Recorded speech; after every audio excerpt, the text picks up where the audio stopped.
Hello, hello. Good morning. How's it going? Knocking my glass over, of course. Making a big fuss, looking for my lighter. What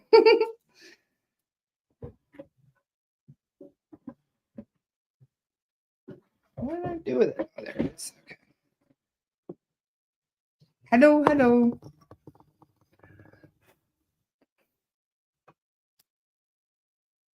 Hi, Leanne. How are you, sweetie? Hi, Alma. Good morning. I should say good afternoon to you, darling. Hi, Jennifer. Hi, Dana. Hi, Grant. Hi, Sophie. Hi, Erin. Hi, Margaret. How is everyone today? Did you guys have a good sleep? Just lighting my sage as usual. Cleansing the space. Hello, hello. The Jens are in the house. Yes, they are. Nice to see you, sweetie. Hi, Summer. I know, TGIF, as Aiden would say. He's been saying that all day this morning, say all morning. TGIF, TGIF. Hi, Erica. Hi, Patrick. Hi, Ariel. Hi, Stephanie. Hi, Karen. Hi, Lindsay. Hello, hello. Hi, Alicia. Hi, Lynn. Hi, Nikki. How was everyone? Did you guys have a good day? Good sleep yesterday? What have you guys been up to? Sophie says, thank you for my clearing. I knew I had something with tentacles around me. The other clearing I had did not see it. Yeah, those galactics, eh? I've been finding a lot of those octopuses. A lot. In fact, the person who contacted me about the mental health ward, they had a friend in New Zealand who they messaged and was like, hey, why don't you talk to this girl about what's going on? So this woman messaged me. She's like, there's something going on with my area in my town. She's like, everybody's acting all kind of like weird. And it's almost like mental health problems are spreading. And when I heard that, I was like, ooh, what do we have here?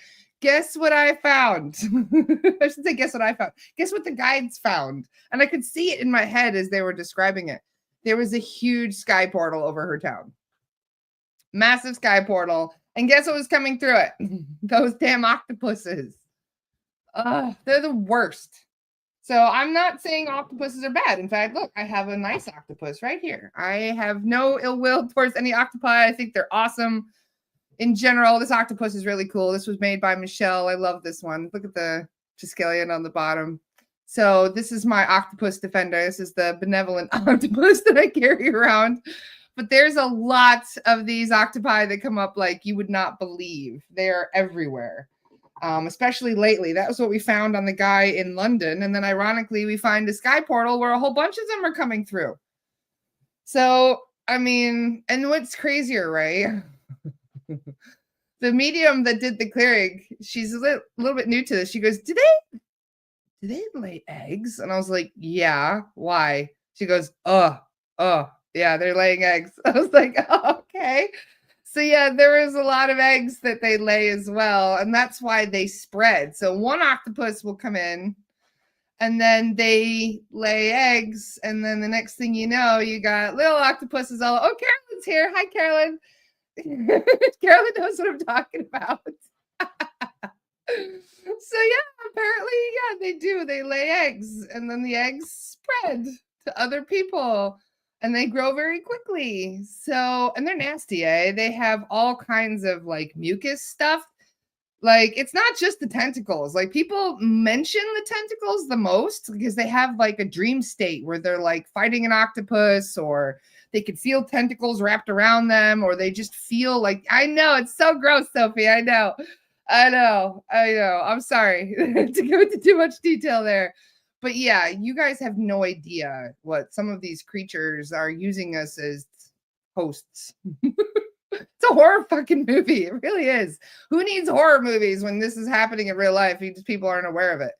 So when they have an octopus attached, usually they have a lot of like phlegm and mucus, and they have that slime that, yeah, it really makes your health go down quickly, eh?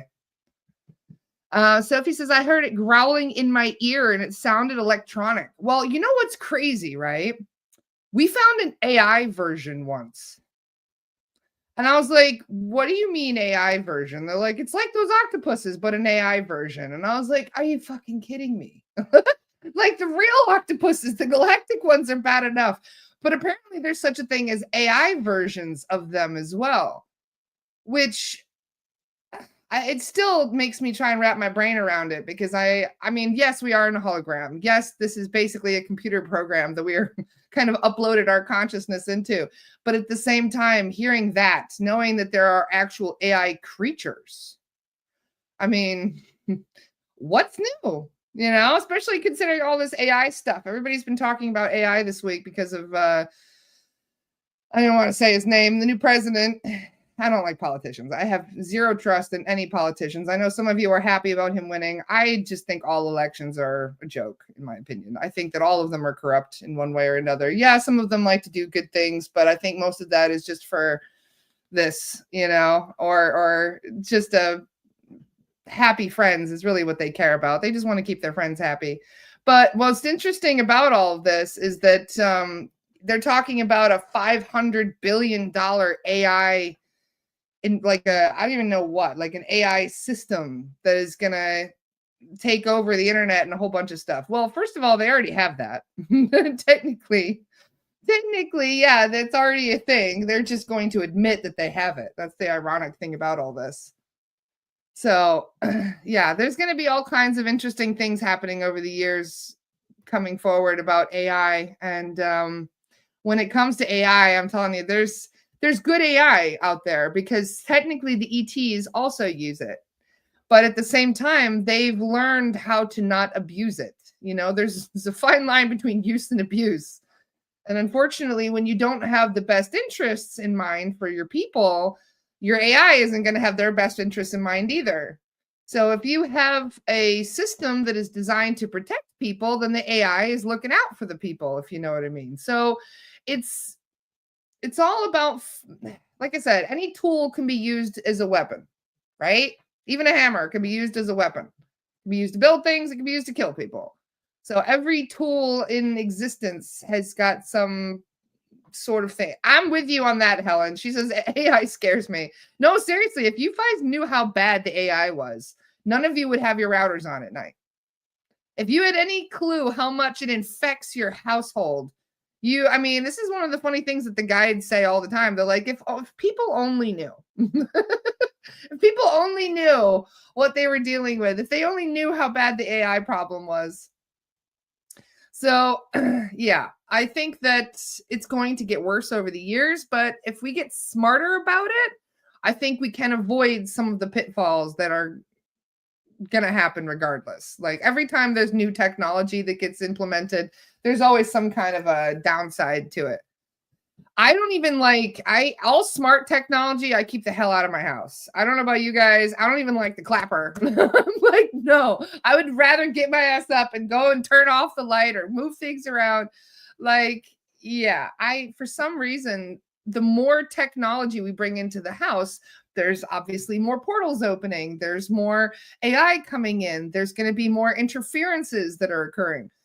So people think simplicity is a good thing. They love walking in their house and being like, lights on, and hey, Siri, play me a song, or blah, blah, blah, you know? And oh shit, see, I got my phone here. She heard me. See? You see what I mean? My phone just started going off. So you just never know. Like it's actually a really good thing to be self-reliant. You know, even remotes, like you'd be surprised how many times I find technology and portals in something as innocuous as a remote. So, yeah, the less technology you have in your home, the better it is for things like portals and AI infestation. And keep in mind, too, right? Like, you know how many times when I'm teaching my astral projection class, I've told you guys this 1,000 times, your thoughts manifest, your thoughts create, right? So if you are having entities in your house, their thoughts create. And this is what manifests a lot of whenever you guys get a report from me, you'll notice I have an area where I check for implants, where I check for dark patches, because dark patches are always found around the implants. It's areas of concentrated negative energy. Or we find external devices. And whenever I ask about external devices, there's usually 3 different kinds. And these are manifested through thought of entities, right? They can manifest tracking devices, they can manifest recording devices, and they manifest beacons as well. So a beacon is like a homing beacon. You know, it actually calls more entities into the space. And the reason they do that is the more entities they bring into the space, the lower they keep the vibration. And it's almost like keeping the door open for themselves, you know?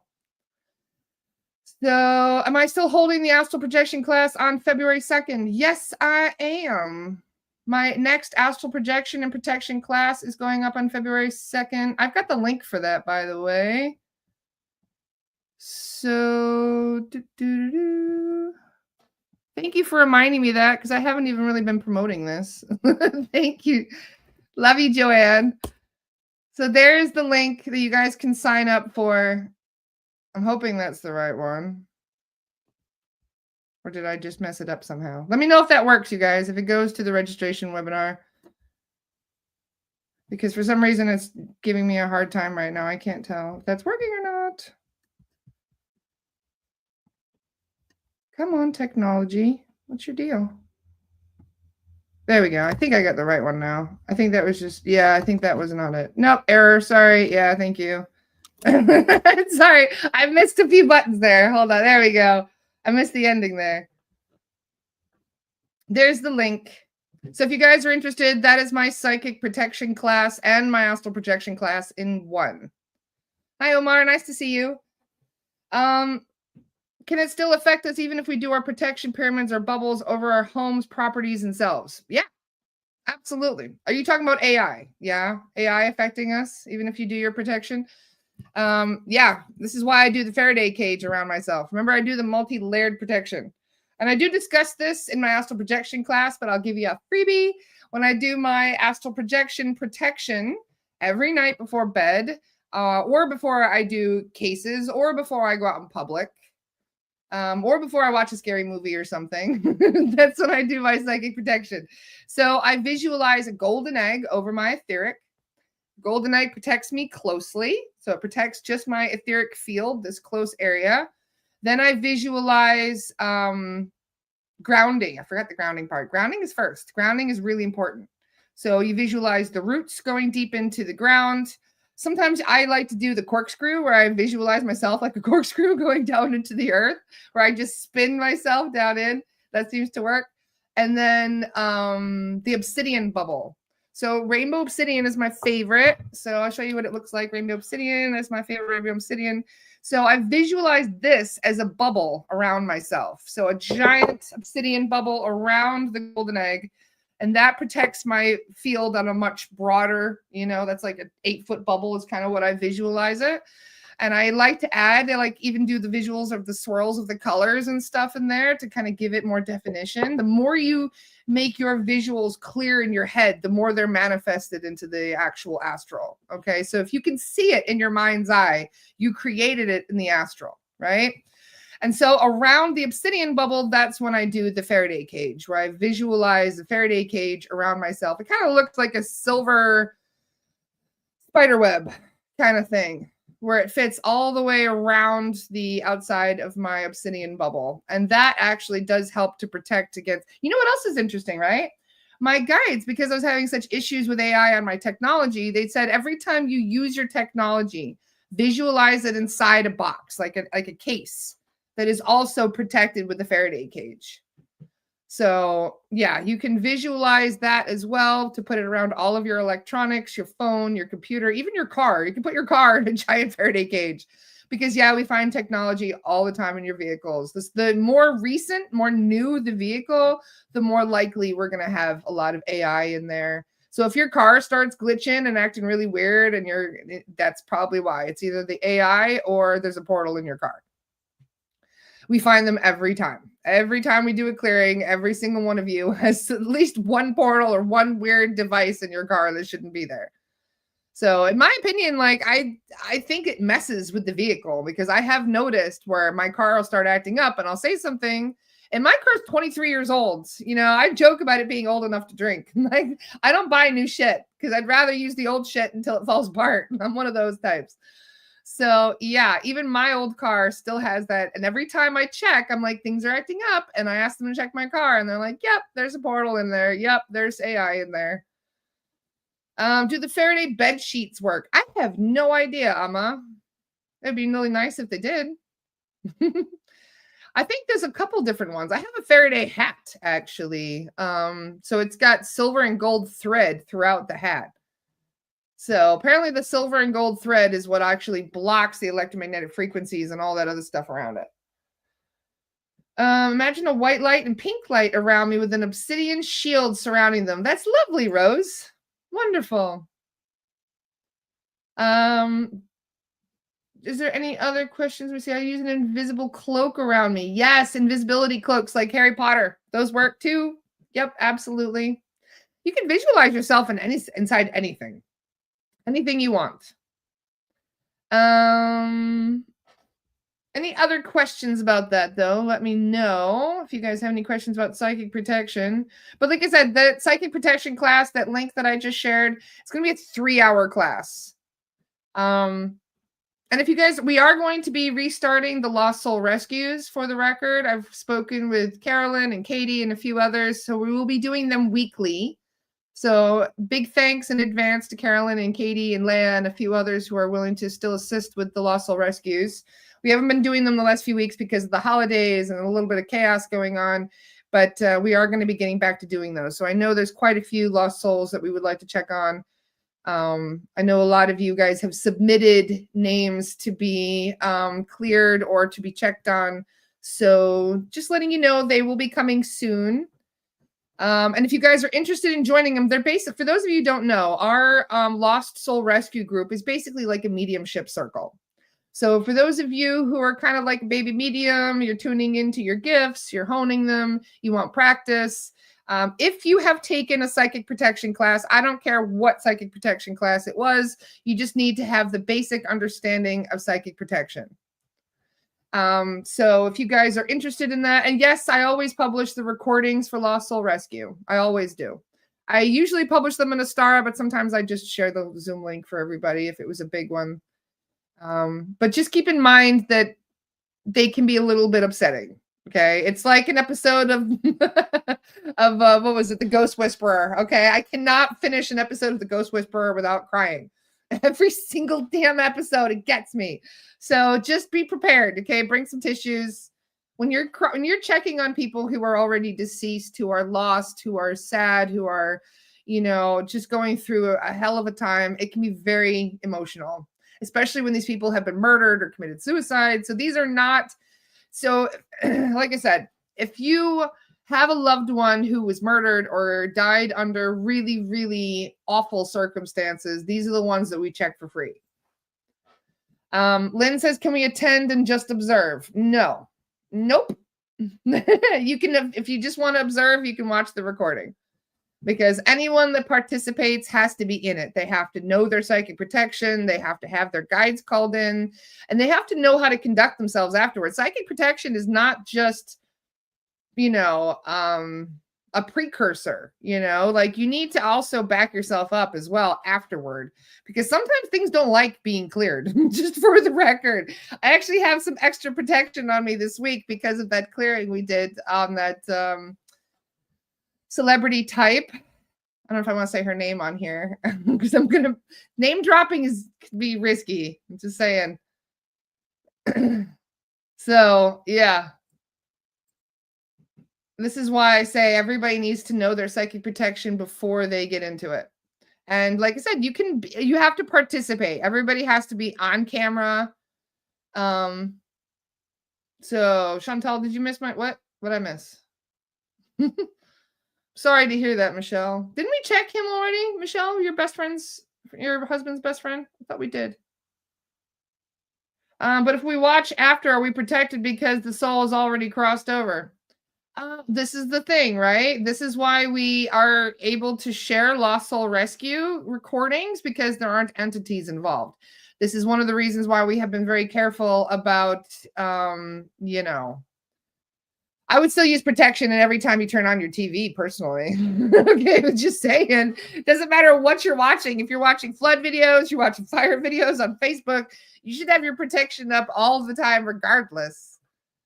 But yeah, most of these cases are very emotional cases. So just be aware that it can be, this is practice for observing and not absorbing, if you know what I mean.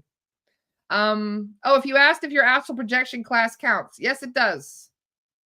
Yes, my astral projection class counts because I drone on about psychic protection for about 2 hours. So it's a 3-hour class. The first hour is astral projection. The last 2 hours is psychic protection.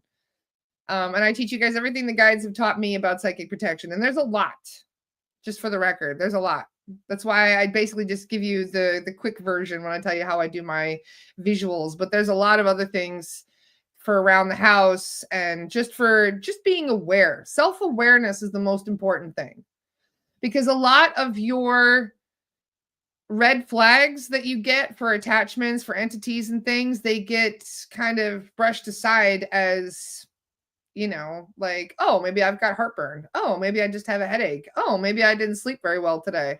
And the next thing you know, it's getting worse. And you're like, why is this getting so bad so quickly? And then we check you. And even though it may seem like flu symptoms or exhaustion or something like that, we do end up finding other things sometimes.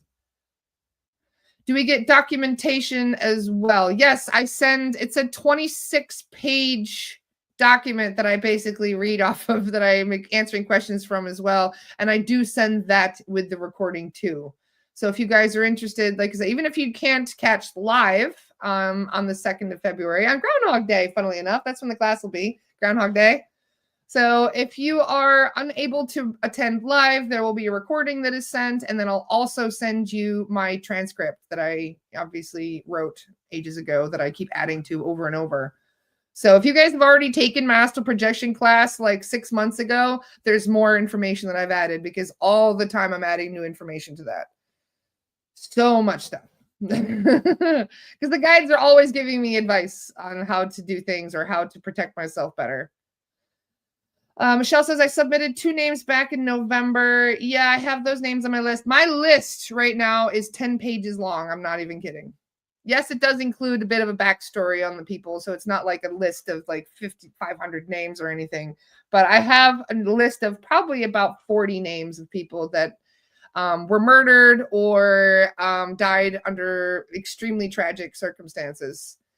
Because when somebody dies peacefully, when somebody has a warning, in most cases, I would say about 80% of the time, people who die peacefully do cross over. Their loved ones are there waiting for them. They had time to process it. You know what I mean? It's like, okay, I know I'm dying. I'm calling in my loved ones. I have some time to, you know what I mean, to kind of make that transition. You'll notice that people are starting to act like they're on their way out, you know, especially if you watch hospice videos. I subscribe to quite a few.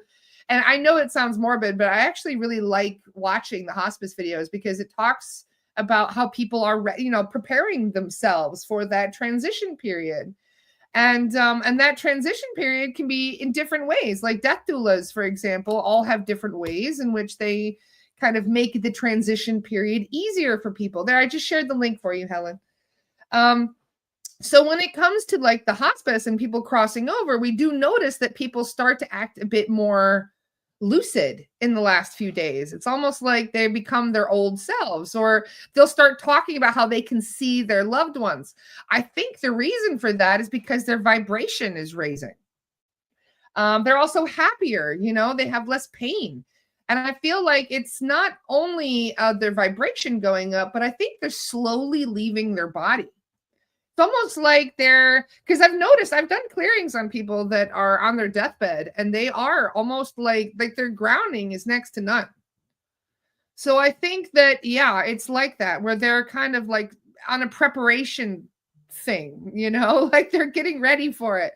So when they're getting ready for it, when they have that time to prepare themselves, it's easier for them. But when you die suddenly, when you die tragically, like there was a boy in the UK the other day who I just saw on a post on Daily Mail, and I was like, oh my God, I put his name on the list. Sweet boy named Jack. I mean, yeah, just these boys, 12 years old, was walking down the street and got stabbed in the back. And the kid that did it had no reason to do it. In fact, he assaulted some 80-year-old woman that same day. Had no understanding as to why he did it.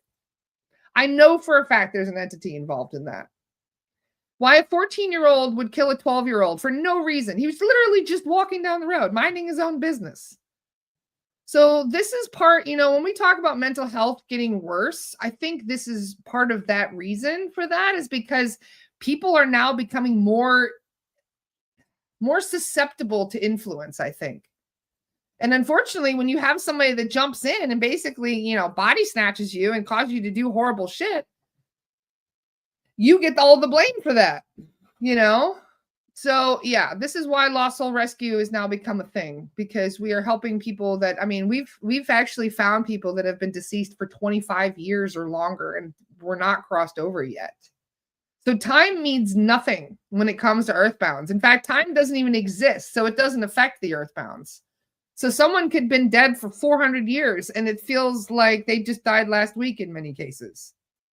So yeah, this is one of the reasons why Lost Soul Rescue is so important, because there are so many people. In fact, we did one clearing the other day, just one clearing on a building, and we got 68 earthbounds from around that building. 68 earthbounds. Can you imagine how much the vibration must have gone up? And I asked why. I was like, what's going on? Why does this building have so many? There was a crematorium next door. And I was like, oh shit, that'll do it. Because the person that booked the clearing was like, yeah, there's something weird going on with my work. I don't know what it is. Do you clear offices? And I was like, yeah, I do clearings on offices. And that is what we fucking found around her office. 68 earthbounds. And I was like, how is that even right? Like, why are there so many people? And they're like, well, maybe the crematorium nearby has something to do with it. And I was like, oh, yeah, that'll probably do it. So if anybody has any businesses that are near any form of, funeral home or, place where they take cadavers, you want a clearing big time, because I can only imagine there's probably hundreds of earthbounds around there. And it makes me wonder, like, why? Why so many? Why are they just hanging out together at the crematorium? But yeah, that's what they do. A lot of them are actually bewildered. Like when we cleared that mental health ward as well, the one in London, remember that I told you guys we cleared the entire building when we went back a second time? There were so many earthbounds wandering around that were not coherent. And I was like, but they're dead. Why would they still be doped up? And they were like, because they died doped up. If you die doped up, you stay doped up. And I was like, holy shit, that's awful. I did not even know that was actually a thing. So yeah, there were a bunch of patients that were earthbound wandering around that had no idea who they were, where they were. They were basically like zombies. So this is why I say, like, yeah, spirit release therapy is one of the most important things that we could be doing with this planet when it comes to raising the vibration and helping people, but helping people who are already dead. They need help more than living, some of them, it seems. Like I said, they've been trapped for hundreds of years, some of them. So yeah, it does make you wonder, like, when is this going to become a thing where we are actually able to clear out a lot of this? Well, when people start recognizing it, which I think is becoming a thing now. There's more mediums now than ever before. And that's why we're all kind of being activated. We're all coming online, so to speak. Any questions that you guys have? We have a playground next to our crematorium. Holy shit, Gabriella. Gabriella, send me the address, will you? Please. Just send me the address. I'll do that for the sake of the babies. If you can send me the address of that crematorium, I'll do a perimeter check around it and I'll check the playground. Because children are the ones we need to protect the most, just for the record. Children are the most susceptible to all of these things. Children, a lot of people were like, oh, I had gifts I could see. And then when I grew up, I couldn't see anymore. Yeah, because children are natural mediums. All of them are. It's just that, obviously not all children can see, but all children are empaths. All children are very highly attuned to certain energies. The other day, Aiden told me his tummy was hurting, and I was like, I don't feel anything. No, he was right, though. He sensed the entity before I did. And it messed with his vibration. And that's why he could feel it in his tummy. So now whenever Aiden's like, my tummy hurts, I'm like, most parents would be like, oh, go poop. And I'm like, where is it? First we check for tummy aches, then we go, yeah. So this is why I say, like, you just, your response is everything when it comes to these things, because you just never know what you're dealing with until you check all the available, all the things that could be causing it. There are lots of playgrounds and cemeteries in England. Yes, I have noticed that. I'm not entirely sure why. Is it just because it was a flat space? So they're like, all right, let's just move all the headstones and put a playground over it. If that raises the vibration of the planet by crossing him over, will the darkness try harder on the living? I have no idea, Sabrina. That's a good question. No idea. Who knows what the darkness is doing? Because they're getting smarter. Like the other day, somebody was talking about how when they're clearing, they said that they were checked and they looked like they were fine. But then when they got rechecked, they're like, wait a minute. There's a whole bunch more stuff we missed. And what happened was they basically, get this, right? You know how in a movie with like, I think it was like Ocean's 11 or something, where they can loop the camera feed to make it look like they haven't actually done anything? They're like, all right, I'm going to play a 30-second loop on the camera. And so they can go in and they've got like a few minutes because they keep looping the feed over and over again, right? And so they don't think that they're in there because they see the same feed being looped over and over. Entities can do that now as well, apparently, because I've found that to be the case with about 4 different clients now, where we will go and check them and they're like, oh, yeah, I'm solid, everything's great. And then we go back and check them later because they're like, no, I do not feel great. And then sure enough, we get a closer look and that's when we find the loop. So they're getting smarter. The dark side's getting really smart. You guys would be surprised how smart they're getting. In fact, there's this one person where every time we tune in to clear her, they run.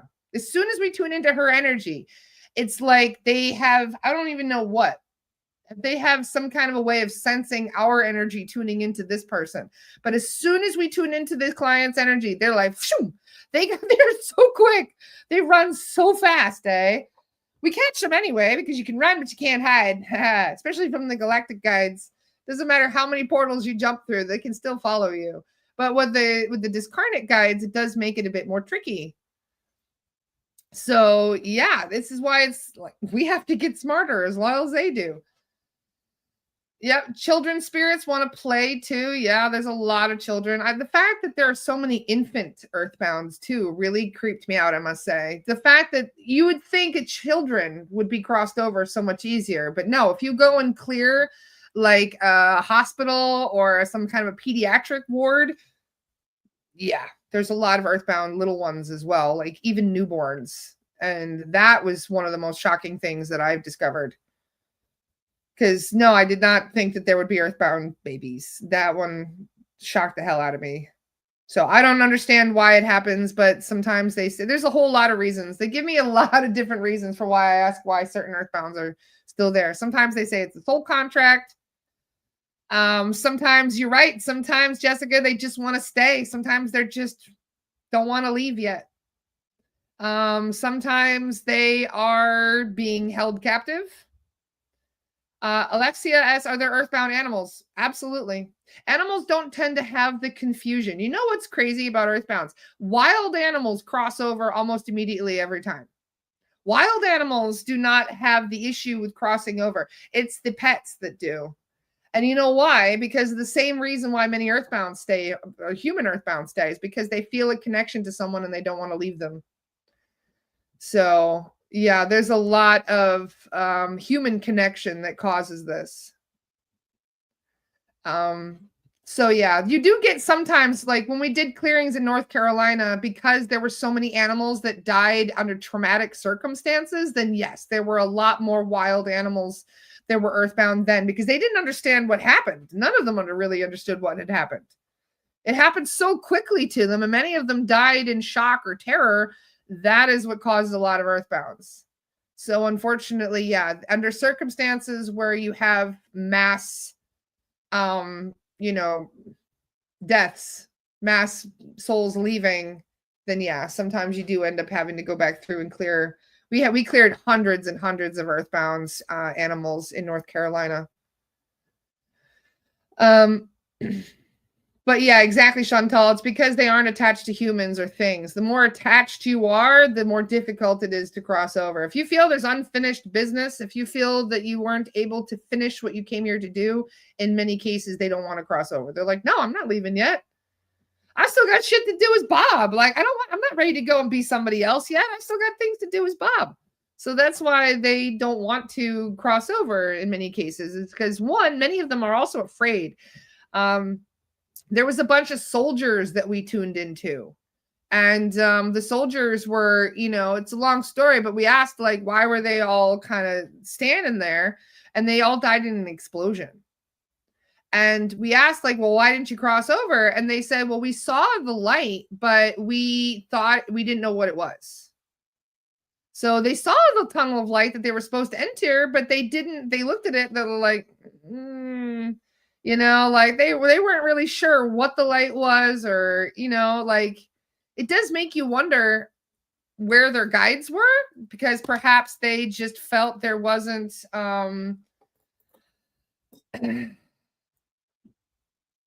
because I do wonder, some people actually confuse the light with hell, even, because there are people that are afraid of it. We've actually seen earthbounds where we're like, come to the light, and they're like, no! They start screaming because they think they're going to hell.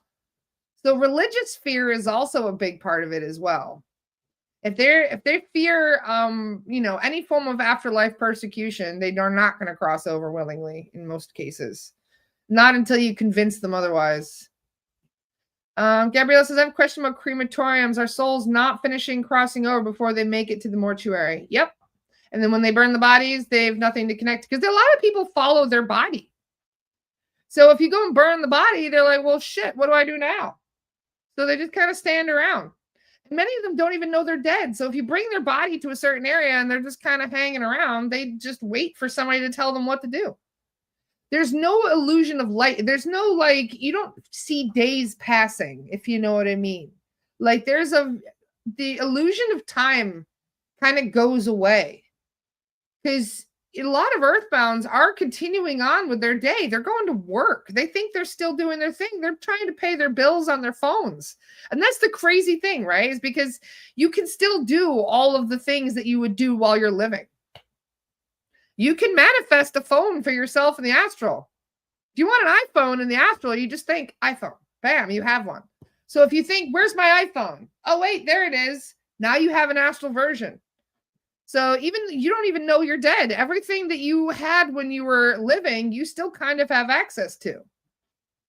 So this is where a lot of the confusion comes in. In fact, there was even one person, there was a nurse who messaged me, who was leaving work in the middle of the night. I think it was like 3 a.m. shift she was finishing.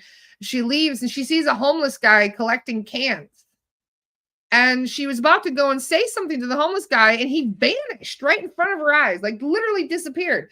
And she was like, I heard cans falling. Like, I heard like the rattling of his cart being pushed. So she was so confused. Like, how did I hear ghost cans? How did I hear a ghost cart? And it's like, well, he manifested those things in the astral. So you can manifest anything. Joanne says, even your family. Well, kind of. Technically, yeah. Because you can manifest going and visiting your family. In fact, many of them are kind of in the house chilling. I found a grandmother the other day that was still cooking. She was still cooking in the house. She didn't even know she had crossed over. She's just hanging out in the house, making desserts, making treats, using the kitchen. And she didn't even know she had gone. And so it was like, this is what they do. They just go on with their day, which is really interesting. Chloe says, I watched a man collapse and die in the street, and when I drove past, I could see this huge white angel go above him into the sky. Was that his soul? Well, they do. If, like I said, many people do end up crossing over immediately.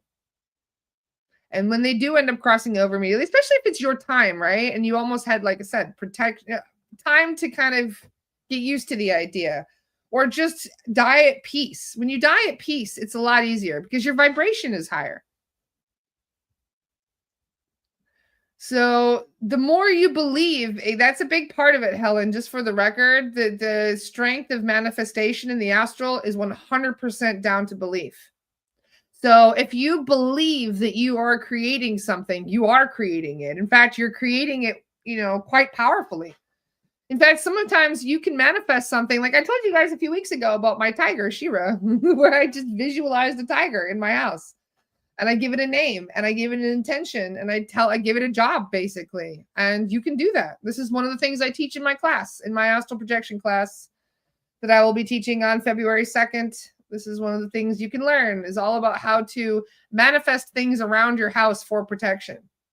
So a lot of people think like crystals and sea salt and all that stuff is the only thing you can use for protection. No, you can manifest weapons. You can manifest all kinds of shields and armors and protection.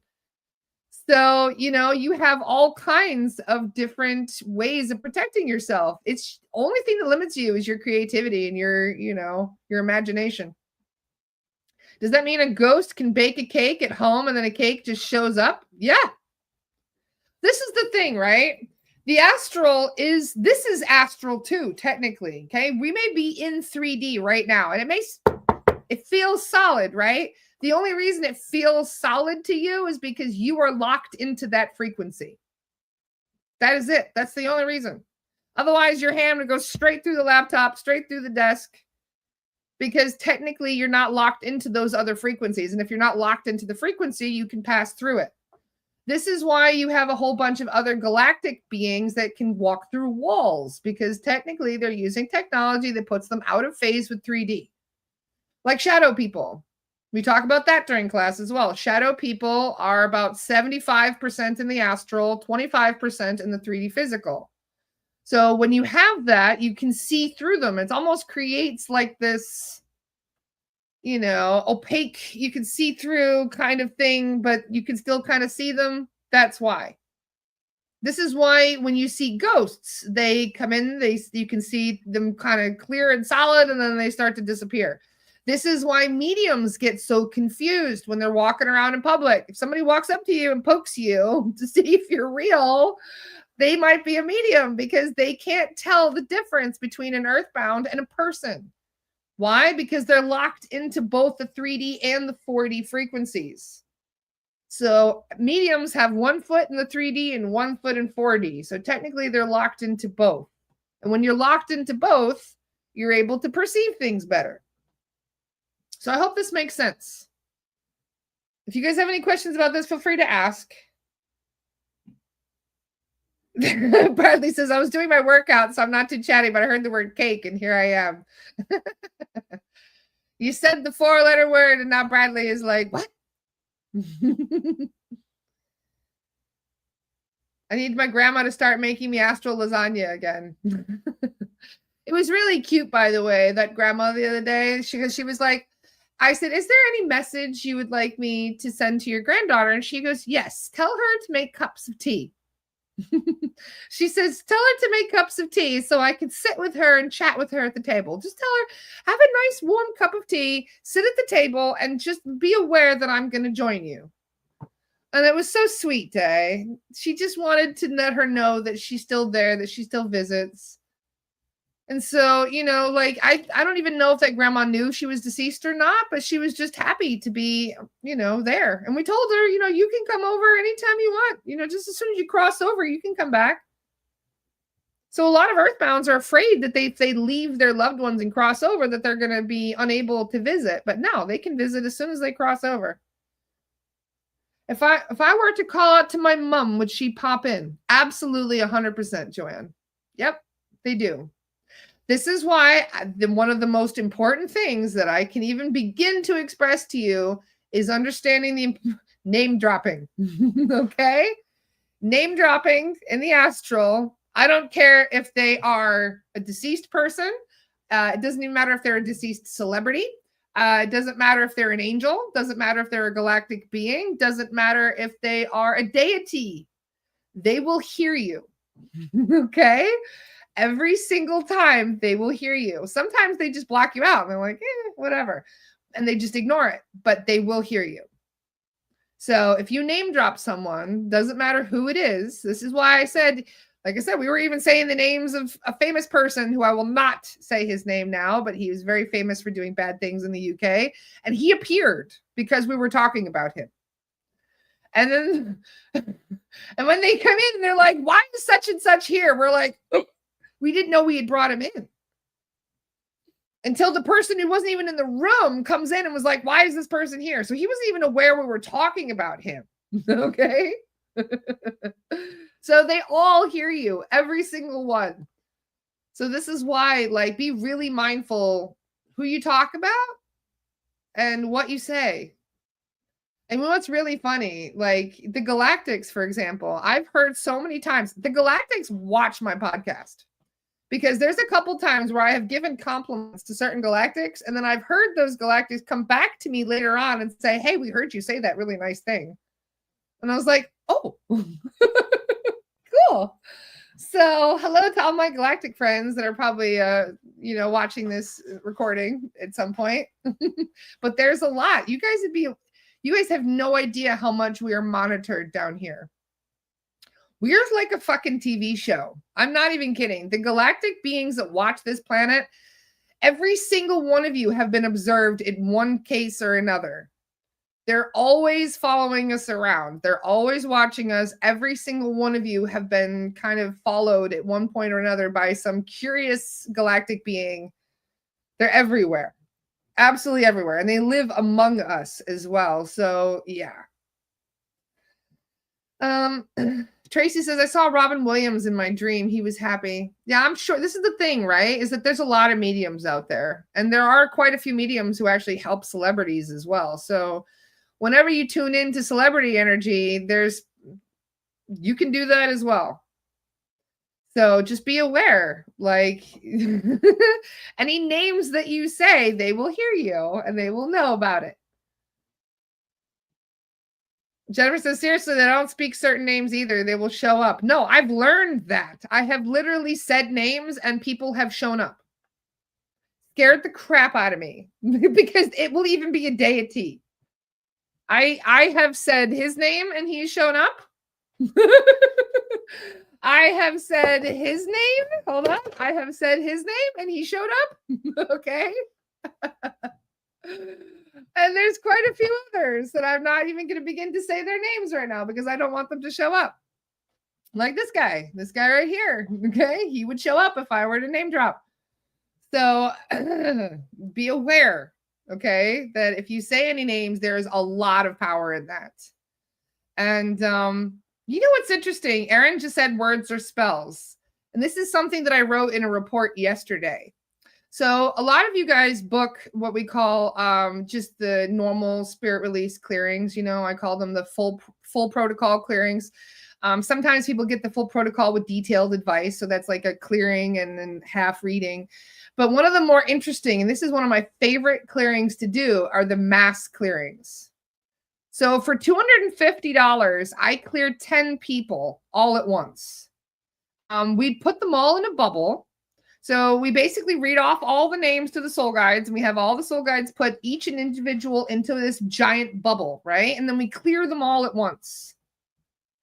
And so we did this yesterday. Katie and I, we put 10 people into a bubble and we cleared them all at once. And apparently this was all one big family, right? And there were curses, like crazy amount of curses, like 20 curses we cleared between all these different family members. And when we got to the aftercare portion, right? And I asked, I was like, why so many curses?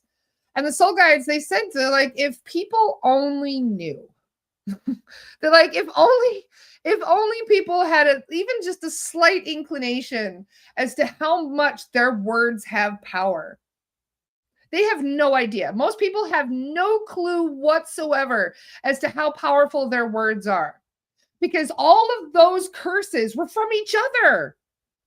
It was a family that were all not getting along. They were fighting about something. I don't know what it is. There was some drama that was going on within the family. And because of this, they were all at odds with each other and they were all giving each other curses. That's why there were so many. We cleared 10 people and there were like 20 curses. And I'm like, this is crazy. Even for 10 people, this is a lot. And they're like, no, that's why. They're all fighting. They're all arguing. And these are people that love each other. I mean, these are people. I mean, one of the most interesting things is they're a soul group. So they travel around and incarnate together, each other every single time. And I was like, really? And they're like, yeah, every time. All of these people together. It's like a group of about 30 people, and they all choose to incarnate together over and over and over again in different capacities in different places. And they were like, last time it was a cowboys in the Wild West. They were all cowboys together. And before that, they were all together in, I think they said Greece or Rome or something. And they were all like, they all just kind of move around together as a group. You'd think they would get along better, you know? But this is what we humans are like. We just love to fight about silly shit in our families. So yeah, this is what happens. If you end up having an argument with your family, you end up putting curses on each other without even meaning to. Because, I mean, they're a family. They probably love each other very, very much. They're probably just fighting about silly shit because all families do that.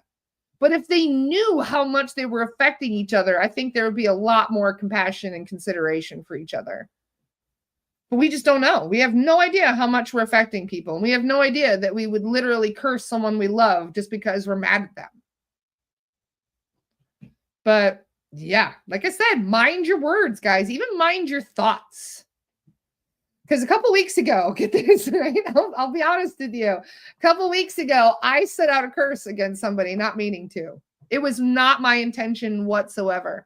In fact, my guides even called me out on it. They're like, Laura, you do realize you said a curse when you said that thing earlier, right? And I was like, how? I was like, it was the truth. And they're like, doesn't matter. The way you said it and basically my tone, my intention, and my disdain for the person that I said it was, because I was really mad at this person. And this person really screwed me over. And I'm not going to say who it was, but I learned a very, very painful lesson through this person. And like I said, when you get hurt, when you have a very painful lesson, sometimes you lash out. And I didn't even really say it out loud. I just thought it. I just thought it. And my guides called me out on it. They knew what I said. This is another reason why I know none of this shit is bullshit. Because you can't even keep your own thoughts to yourself without getting called out on some of it.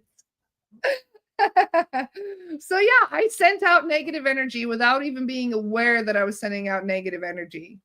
And like I said, curses are not what people think they are. You don't need to have a big cauldron with a whole bunch of shit you're throwing in there and be like, this person's really doing me bad. No, it doesn't have to be like that at all. You could say something as silly as, well, fuck that guy. Okay. I hope he falls off a pier or something. You could say something like that. Just because you're mad and that was a curse that you just sent out without even being aware that you did it. So it is hard. It is really, really hard to be mindful of your thoughts at all times. But when you get caught out on it, when you actually become aware of your behavior, you're like, oh, okay, that was not good. And you know what's funny is I took it back like 50 times. I even wrote that I took it back. Like, that's how serious I was about taking back my negative thing that I said, because I felt so guilty about sending it out. Because you don't realize you're not internalizing these things. You feel that you're internalizing it, but you're not. Your thoughts do not stay in your head. You are sending them out into the universe like radio waves out into space. So if you're not aware of your intention, if you're not aware of what you have said or done, then yeah, you can be sending out curses to people. It's kind of like reverse Reiki, it's like bad juju. It's not going to be something as big. And, like I said, sometimes people curse you that lasts multiple lifetimes. I think I told you guys once, my first husband, a British guy that I married in my early 20s, I did a clearing on him like 6 months ago. And I found a curse to suffer where he basically was not allowed to have any happiness whatsoever. And that curse has denied him happiness for 5 lifetimes. Every time he would feel happy about something, the universe would be like, nope, gone, taking that away. And that was a curse, like a professional curse that had been put on him in ancient Egypt, right? So you get levels of curses here. Okay, you get curses that can last multiple incarnations that are so powerful that it can even take down a whole family line. Look at the Kennedys as a good example of that. That whole family, I've no doubt whatsoever, got cursed by something, probably by the cabal itself. And when you see a curse affect the whole family, like everything starts to fall apart for them. And then the whole family ends up suffering. And then sadly enough, if it's a really bad curse like that, it will continue over into the next life. So you get differences between curses. So if you guys notice in your clearing that we cleared a curse, if it was a past life curse, this is why I always ask, is it a current life curse or a past life curse? Because if it was a past life one and we clear it, then water under the bridge, it's gone. You know what I mean? But if it's a current life curse, then we actually usually add extra protection because there are still people who are pissed at you that are sending you negative intentions. So this is why it's good to know what kind of curse it is and what the level of intensity it is. Because like I said, it can be something as silly as somebody sending you some bad juju because you cut them off in traffic, or it could be something that could literally be haunting you for lifetime to lifetime. So the ones from lifetime to lifetime, if you found a past life curse on you, that was a doozy. If that was in your report where there's a curse from a past life, that's a big one, just for the record. Because the past life curses, that it had to be a big curse for it to be crossing over lifetimes like that. Will clearing a past life curse like that clear it for the whole family? For the mass clearings, yes. When I find a dark contract, yes, I do. This is not something that all mediums do. I literally, because you choose how you run your protocol, right? Well, whenever I come to that question and I say, are there dark contracts? And they say, yes, it's ancestral dark contract. So that means one of your relatives made a contract that you're held to, right? So an ancestral dark contract is even worse technically because the ancestral dark contracts are one that you're being held to. It's a contract with an entity that an ancestor made for you. Or it could be you. You could be your own ancestor, just for the record. But usually it happens like the maternal or paternal side of the family. So, I agree, Lindsay. It's not fair. I agree completely. In fact, my best friend, I've talked about this many times, but I'll mention it again. His birthday is actually coming up in a couple days. My best friend, Joey V, died on 7/13/07. He died from suicide. And when we checked him to see if he'd crossed over, he was not crossed over. And the interesting thing about it was I asked why he took his own life. And they said he didn't really get much choice in the matter. And I didn't understand what they meant until we went through his contract. So he had an ancestral dark contract on him. And when I asked why, they said it was from his father, and then his father's father, and then his father's father's father. So his great grandfather was the one that made a deal with an entity to survive World War I. And they said, well, all right, well, you'll survive World War I, but you're going to have to kill people to keep your end of the bargain. So he did. He took a lot of lives. He got a whole lot of medals in World War I. And then the grandfather was in World War II. And he also took a whole bunch of lives, got a bunch of medals in World War II. And then V's father, Vietnam, right? So when it came to be V's turn, when it was my best friend's turn, he didn't go off to war. He didn't fight anybody. And because he didn't go off to war, he didn't take lives. He didn't keep up his end of the bargain. He didn't keep up his end of the agreement, the ancestral agreement. So because he wasn't taking lives, they took his. They took his life at 23. So when I found that out, I was so upset. And that was the first time I ever cleared an ancestral dark contract for the entire family. I said to them, I said, can you please check how many family members are in association to this contract? And he said 23. And I remember bawling my eyes out because that was the age that he died. 23, age 23, and had 23 family members that had that dark contract. So I cleared it for every single one of them. Can you imagine how many children? Because if you think about it, right, that dark contract was going to be held to the cousins. It was to everybody.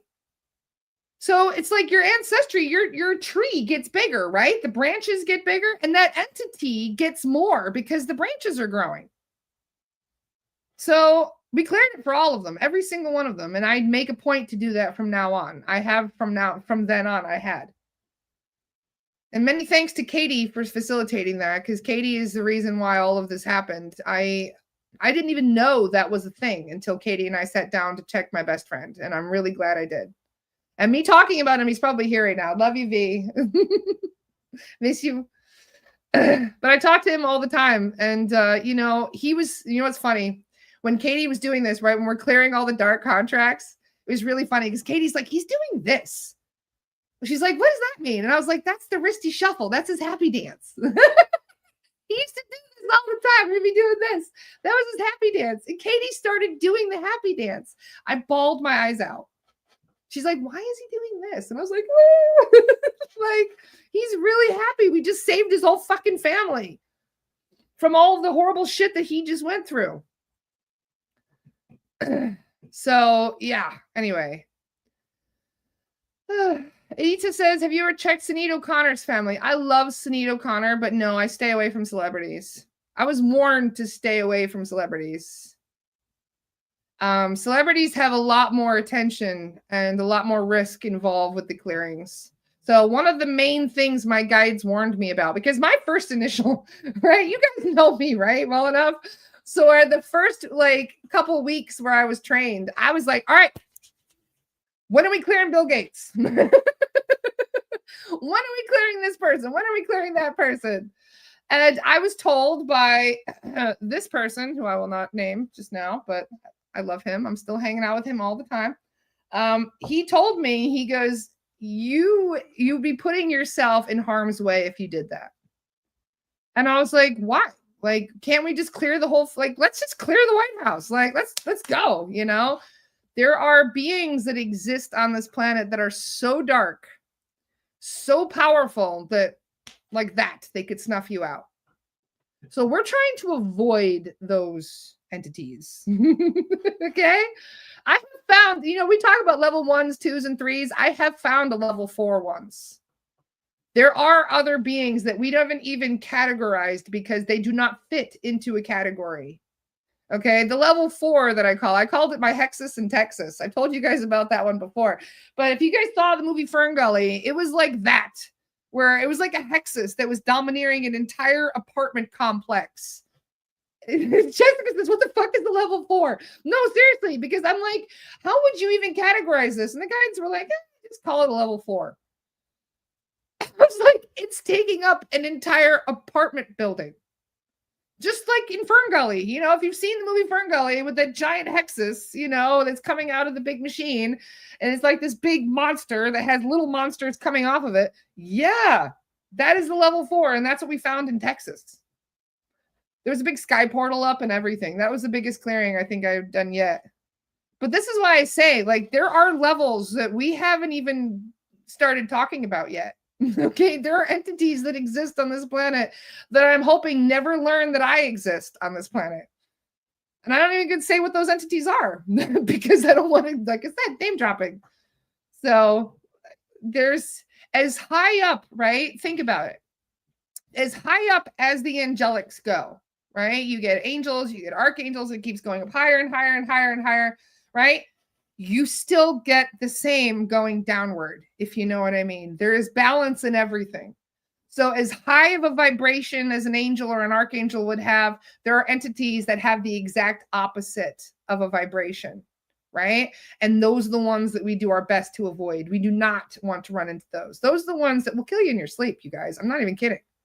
Like nothing. They can just, your heart, done. So we are avoiding those at all costs, trying to stay with our, as I've been told, keep your head in the trench, so to speak. So that's what I'm doing and why I avoid celebrities. But that is also why I was so on the fence about clearing Balin the other day. I know you guys know who I'm talking about. Some of you know who Balin is.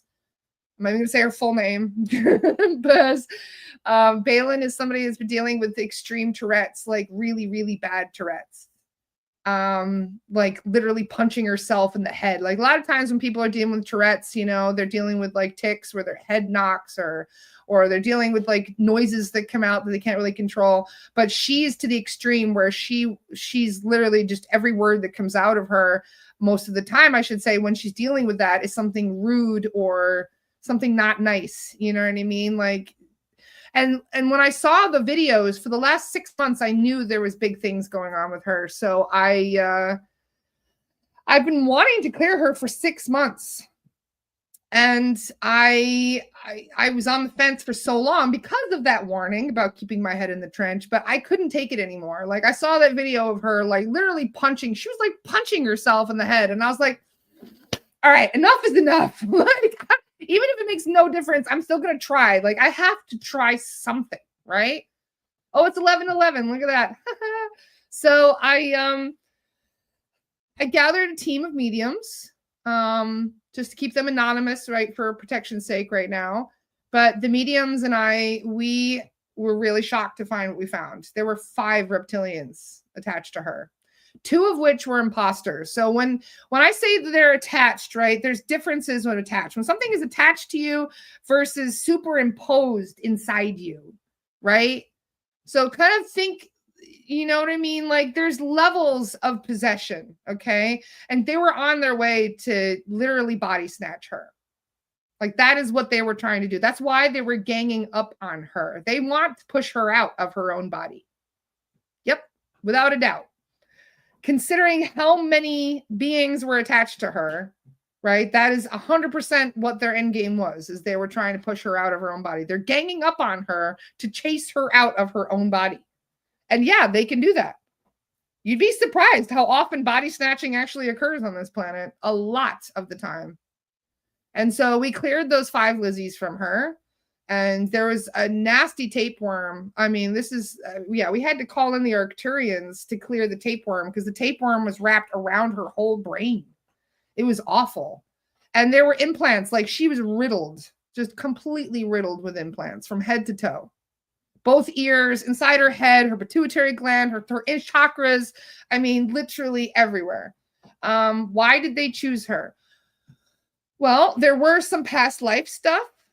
This is not her first incarnation. I don't want to get into her personal life when it comes to past lives, because that is something I believe should be completely personal. So it did start. This is not her first incarnation where she was being bullied. We'll put it that way. Because they're fucking bullies. That's the only way I can put it, is they're bullies. That's exactly what they're doing. They're bullying her. And so if they wanted to, they could have killed her, because I've seen them. I've seen 3 Lizzies, what they can do to a person's health within 6 months. If they really want to, they could kill you within 6 months. That's how bad these Lizzie attachments can be, because they will drain you until you have nothing left. Your life force is just sucked dry. Okay. All right. So this is why I was like, why so many? Because they're trying to steal her body. That's why. They're not trying to kill her. Otherwise, they would have already done so. So they're trying to snatch it, is what they really want. So this is why, like, I think, what did he call it? You know who? He called it perfect possession. So when you have they call it a perfect possession, because that's when the circumstances are so bad, they can literally push you out of your own body. The original soul will leave, and then whoever is occupying the body gets to keep it. So this is what they do. They literally push you out.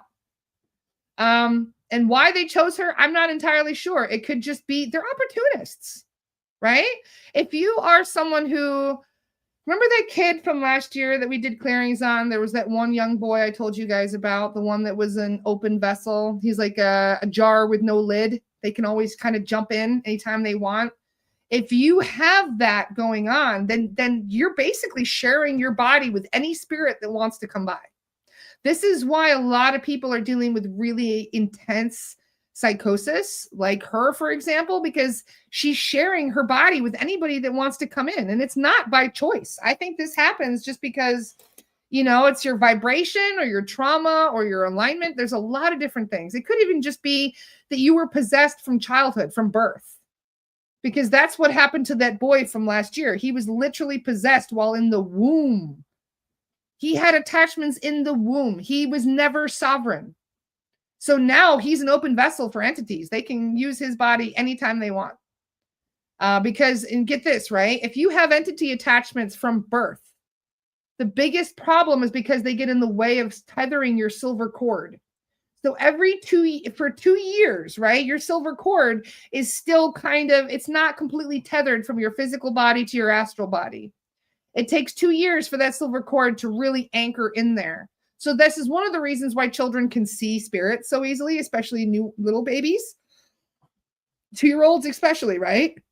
But if something gets in the way of that silver cord being anchored, that is where you end up having these problems. Because like I said, they're an open vessel. They can't set boundaries with spirit because spirit's just like, bitch, move over, and they come in. So if you notice that people like, Balin, for example, drop F-bombs like crazy, it's because they know they can get a word out. And they want that word to be something that's going to be disruptive or rude or, offensive. And so they're just having fun. It's literally just a bunch of Lizzies grabbing the mic and saying whatever they can say through her, And even though she had British accents and stuff popping up, I don't even know if those were earthbounds or what.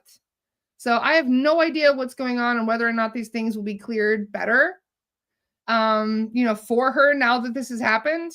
But the problem is, for somebody that is an open vessel like that, there's really not much you can do.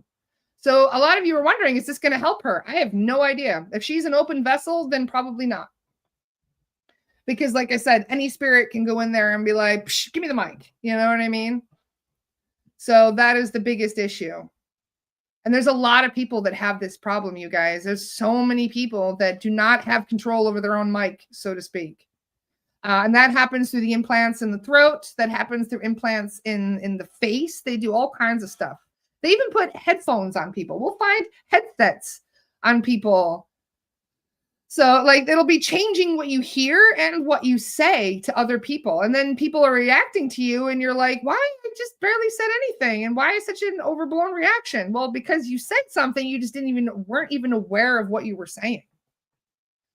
Is she aware of your help? No. Nope. She's famous. She's got millions of followers. I wouldn't even begin to know how to get a hold of her. Even if I did, she'd probably think I was nuts.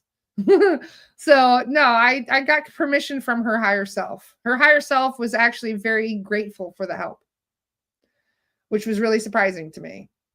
And she has a new soul guide, by the way. We did call in an angelic soul guide. So there's 3 different kinds of soul guides you guys usually end up having. One is discarnate. That's a soul guide that is deceased, no longer has a body. Or they're galactic. Galactic guides can be discarnate as well, even though most of the time they're not. Most of the galactic guides are actually living, breathing extraterrestrials who are using soul projection, which is like astral projection, except they're channeling basically. And then you have the angelic guides. Angelic guides are basically galactics that have ascended. They're as beings that no longer need a body because they have ascended to the higher realms of light. So angels are very real. And to be honest, what's funny? The more I get to know all these beings, like an angel pops in, I'm like, hey, what's up? It's like, it's just another friend. Oh, what's up? Come in. Like the angels are cool. It's really funny how we end up getting like this, this cool, whatever kind of vibe of these things after time.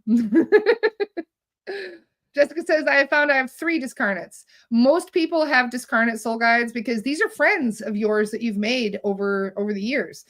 What's interesting? Why so many different guides are coming through is because you have so many different histories.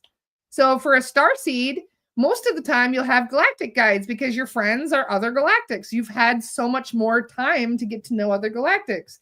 But for those of you who are earth seeds, you end up having an elemental guide as well. So I forgot that the elementals. Well, the elementals are usually, I don't know. That's a tough one. Where do you think they should fit? Should we call it 4 categories of guides then? Because I totally forgot about the elementals. Which I should not forget about the elementals because there's a lot of elemental guides. In fact, one of you even has a tree guide. I thought that was so cool.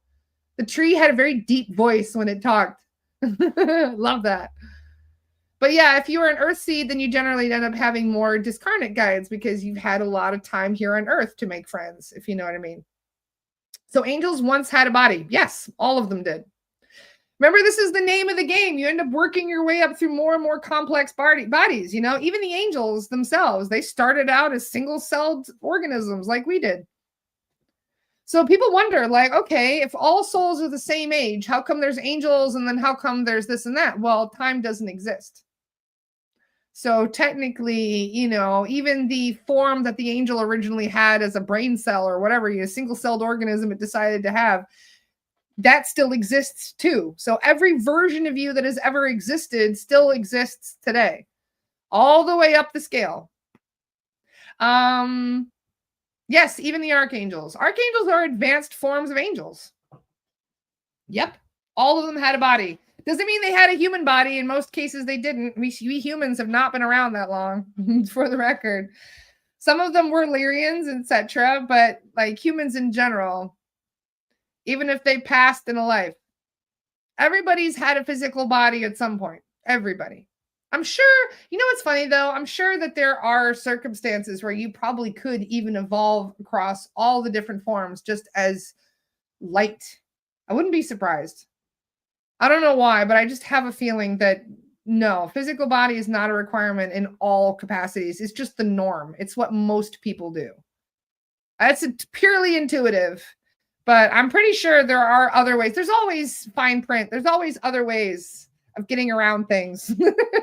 So if a soul doesn't want to technically take a life, but still, you know, or to take a physical body, but still wants to evolve itself on a path, I imagine there's still a plan for that. So any other questions? Well, I'm just sitting here enjoying the chat today.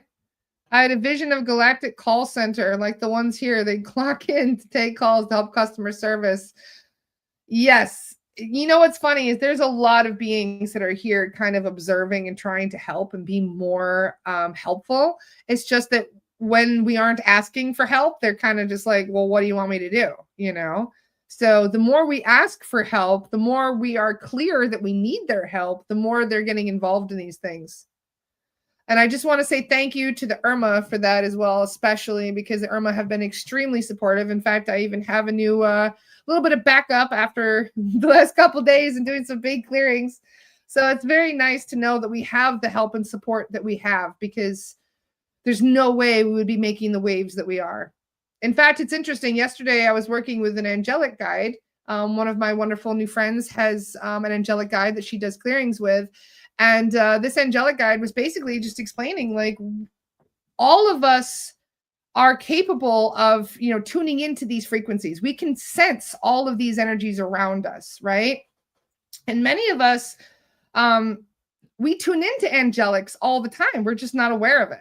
You guys can call in angels for protection anytime you want. You can call in protection from your guides. You can call in protection from galactics. It's if you don't ask, you don't get. So many of you already have angelic guides. It's just you're not even using them because you're not aware. So getting to know your soul guides is one of the most important things that you can do, because it's like having an asset that you're not even using. Patrick says, my spirit guide is an Irma. I love that. Put that on a bumper sticker. Can you ask a specific type of guide to be your guide? Yeah. Yeah. Sometimes your higher self will designate your guides for you. Sometimes you can just say, hey, I would like a new guide. Is there a guide that would like to be my guide? And they'll be like, yeah, I'll do it. You just ask and you shall receive. And you know what else is interesting, right? With this angelic guide that we were working with yesterday, there was something that we were dealing with that was galactic involved. You know, it was like a galactic thing. So they called in a galactic to deal with it. So there are certain things like the discarnates are really good at doing, and there's certain things that the angelics are really good at doing, and there's certain things that the elementals are really good at doing.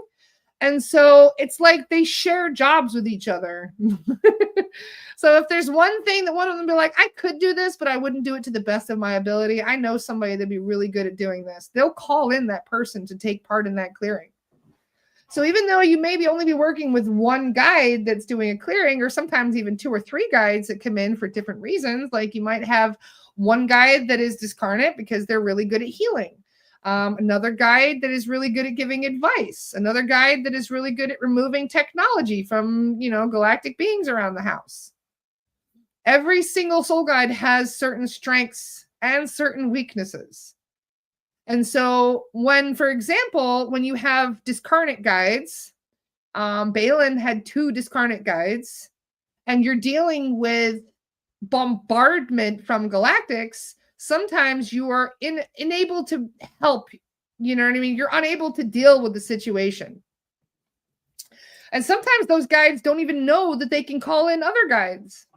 So what was most interesting about that clearing we did when we basically just called in the cavalry and was like, da, da, da, and came in there and chased all the Lizzies out of there. You know what I mean? Like when we did that the other day, what was most interesting about that is that the guides all had different roles for each other. And I loved that. It's like, well, this guy's really good at this thing. This one's really good at this thing. You guys all do what you're really good at. So, can my higher self clear me from dark force entities? Depends on what it is. I teach this in my astral projection class. Yes, you can do self clearings. I do explain how to do that. It does make it harder, obviously, depending on what it is. I know people that are so advanced they can clear themselves of level 2s and 3s, but even they sometimes need help because every once in a while there'll be, like I said, there's layers, there's different levels to the beasties that mess with us. So sometimes you'll notice that it's more formidable and you're like, all right, I can't shake this. And that's when you got to call in the backup. So you can gauge yourself whether or not you feel a difference after you self-clear. You call in your higher self. There's lots of other ways to do this. I'll go into class when we have more time. But yeah, there's a lot of things you can do to kind of see if your own self-clearing worked. So I'll teach you guys all about that. Katie and I are also, so if you're going to learn the self-clearing technique that we do in the astral projection and protection class, but Katie and I are also going to cover that in our online training for the, for spirit release. Because self-clearing is one of the most important things you guys can learn. It really is. It's not ideal to have to call somebody or text somebody or to book a clearing every time you need. Even for myself, it's not ideal because I'm like, man, who's around? Like, I don't want to bother people. So I would rather self-clear and see if I notice a change than to bother one of my friends now because I'm like, let me see if I can deal with this myself. And about half the time I'm able to. About half the time I've noticed.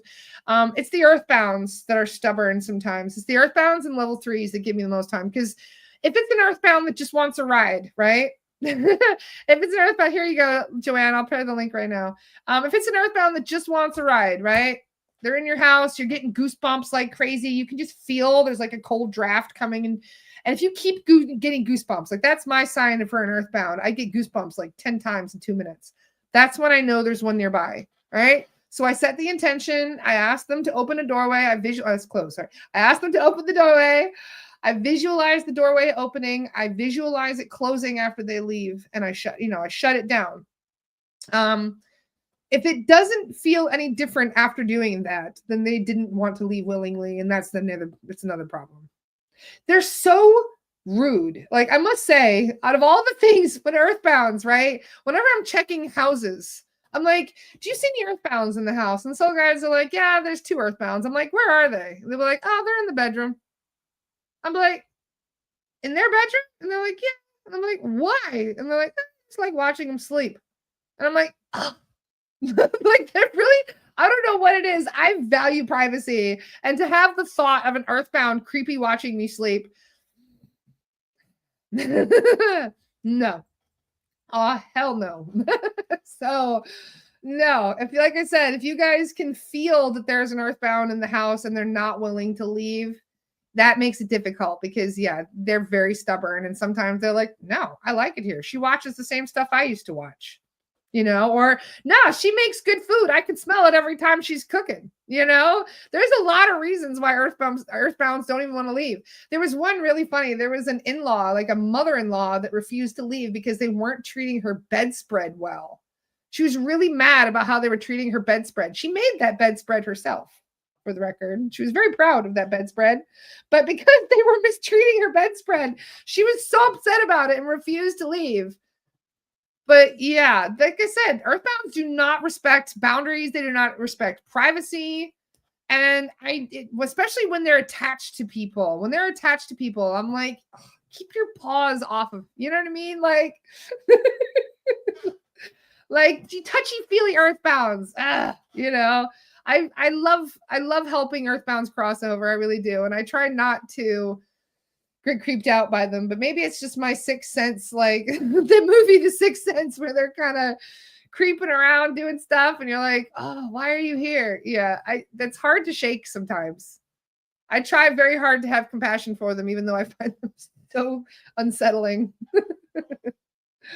I had an earthbound smoking a cigarette in my daughter's room. People come over would be know this. See what I mean? Smoking cigarettes in your daughter's room, making you smell the tobacco smoke, and nobody knows where it's coming from. That's the kind of shit they do all the time. Yep. Like I said, there's this one case where a friend of mine's car broke down and she was waiting on the side of the road for somebody to come and fix the car. And there was a guy across the street who was smoking a joint, right? He's just hanging out, smoking a joint. And there were two earthbounds in his face like this, trying to get blowbacks from him. Oh, no. No. Nope. Can't do it. So yeah, this is another reason why I'm like, nope, earthbounds, you gotta go. Sorry. Time to go. But they don't care. Like they will even if, especially if they know they're dead, then they're like, oh, I'm going in the girls' locker room. Like that's their attitude. You know, like they do not, they're creepy people, I'm sure, love being earthbounds because they can do all the invasive things that they wanted to do when they were alive, but when they're dead. I know, Ariana. I know. You'd be surprised how many of them we find in like girls' locker rooms when we clear schools and stuff. This is why I say, like, earthbounds, man, they get to me a little bit. So especially if I could feel one. I was watching a movie with Aiden the other day, and I kept getting like chills over and over. And like the fifth time it happened, I realized what was going on, and I paused the movie and I was like, "Can you give me 5 minutes, Aiden?" He's like, "Yeah, sure." And he went off to do something, and I spoke to the earthbound. I was like, "Look, I can't really hear you. I can't really see you, but I know you're here. I will open the doorway for you. I will help you cross over, but you need to leave. Like, you are not welcome to be here. Like, you are not allowed in my house. I do not want you to stay." I opened the doorway. I shooed them over. I called for their family. I said, all right, whoever's family is ready for this earthbound, can you please cross them over? And the goosebumps stopped. It stopped. I was like, yeah. Because they must have kept touching me. I think that's what it was. They're probably poking me or something, causing me to have the goosebumps. Because whenever an earthbound touches you, yeah, you get goosebumps. You ever have somebody say, like, they used to say, like, oh, whenever you get goosebumps, it's somebody walking on your grave in the afterlife. No, that's somebody's grave walking over you. It's the opposite. But yes, that's another good point. Shower time. Yes, if you feel something like that, scrub down with sea salt, hey, because they leave residual energy as well. They leave low vibe energy around the house too. We have to clear the area after an earthbound has gone. In fact, what's crazy, there were earthbounds that left such residual energy, even like years later, we could still find their residual energy. Like even years after they've crossed over, we can still find the energy they left behind. So whenever you feel you've been around a bunch of earthbounds, make sure you get a sea salt bath, scrub all that stuff off of you. So now you understand why I like Lost Soul Rescue so much. Clear them all out. Could you imagine, though, how much it must raise the vibration of a building when you clear out 68 earthbounds in one building? Like crazy. So anyway, I've been rambling on for 90 minutes now. Can't believe there's still over 100 people listening to me. I love you guys. Thanks for hanging out with me this morning. I want to drop one more time my link for my astral projection class. This will be on February 2nd. And like I said, if you have never taken a psychic protection class before, I highly recommend taking it. And if you do take this class, then you'll be welcome to join us for our mediumship circle, where we are helping earthbounds cross over. Feels really good to do that. You'd be surprised. You're almost buzzing afterward. Like you feel, I don't know if it's the vibrations of the group and all the guides coming together, but after you finish Lost Soul Rescue, you're just like, oh, I feel amazing. Like you'll see what I mean when you join. You're going to love it. So if you guys are interested, make sure you join, because the only stipulation I have is a psychic protection training of some kind. So if you've already been in this class or even in any of the other classes I've promoted on my podcast before, that's totally fine. Just make sure that you know your psychic protection, make sure that you know your spiritual hygiene, make sure you know your grounding. And self-clearing is also really important. So we'll go over all of those things in class. I hope you guys have a most magical weekend, and I will see you all on Monday. Mwah! Love you guys. See you soon.